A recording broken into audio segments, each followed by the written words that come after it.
Saudara, sop lidah menjadi salah satu hidangan khas Makassar. Sesuai namanya, menu ini terdiri dari lidah sapi yang disiram kuah yang kaya akan rempah. Kuliner legendaris ini bisa jadi pilihan saat berkunjung ke Kota Daeng.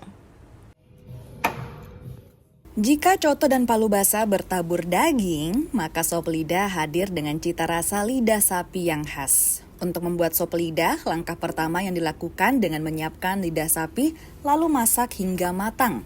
Siapkan rempah yang terdiri dari bawang merah, bawang putih, kemiri, ketumbar bubuk, kayu manis, daun salam. Tumis dan masak, kemudian potong kecil lidah sapi dan tambahkan hati dan pipi sapi. Kemudian siram dengan kuah kental. Sop lidah kini siap disantap. Untuk sup lidah ini spesialnya ada di kuahnya Ibu. Kita berbeda dengan coto Makassar sama yang lain Ibu. Karena ada rasa otentiknya kita dari ini bumbu-bumbu kita ada di sini Ibu. Ada bawang merah, bawang putih, ada kemiri, ada rempah-rempah yang lain Ibu. Oke. Ini diapakan rempah-rempahnya ini?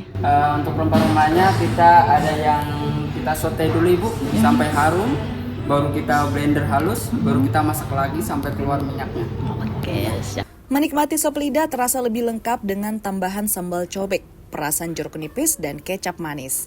Sop lidah hadirkan rasa yang lebih segar, empuk, dan kuah sop yang kaya rempah. Linda Wirawan, Nila Rustam, Kompas TV, Makassar, Sulawesi Selatan.